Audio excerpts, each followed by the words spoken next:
কমলা, মাল্টা, আম সহ কমপক্ষে ১০৫ ধরনের ফলের চাষাবাদে সফল প্রবাস ফেরত কৃষক শফিকুল।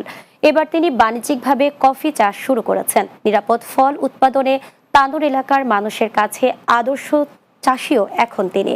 রাজশাহী তানোর উপজেলা প্রতিনিধি মিজানুর রহমানের প্রতিবেদন, বিস্তারিত জানাচ্ছেন সুরাইয়া সীমা। রাজশাহী জেলার তানোর উপজেলার যৌদগরিব এলাকায় সাথী ফসল হিসেবে কফি চাষ করেছেন কৃষক শফিকুল ইসলাম। সরকারের কাজু বাদাম এবং কফি গবেষণা উন্নয়ন ও সম্প্রসারণ প্রকল্পের আওতায় ১৩৫টি অ্যারাবিক জাতের চারা সংগ্রহ করে কফি চাষ শুরু করেন।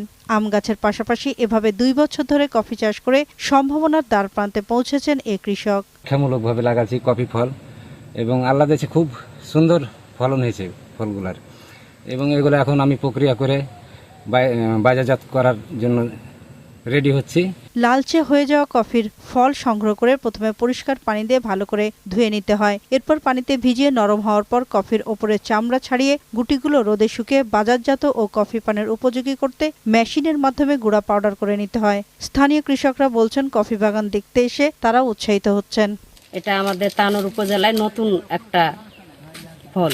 শফিকুল সাহেব এই কফি ফলটা করেছে, তাই আমরা বাগানটা তার দেখতে এসেছি। আমরা তার পাশাপাশি আমরা এটা চাষ করার জন্য এসেছি। বাণিজ্যিকভাবে এটা সম্প্রসারণ ঘটাতে পারলে আরো নতুন নতুন চাষি উঠে আসবে।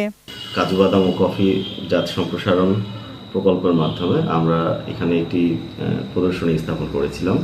বর্তমানে সেটি ফলবদ্ধ অবস্থায় রয়েছে।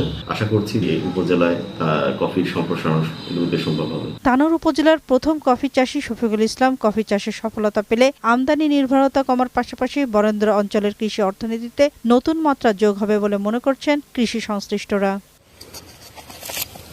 Desk report, Bangla TV.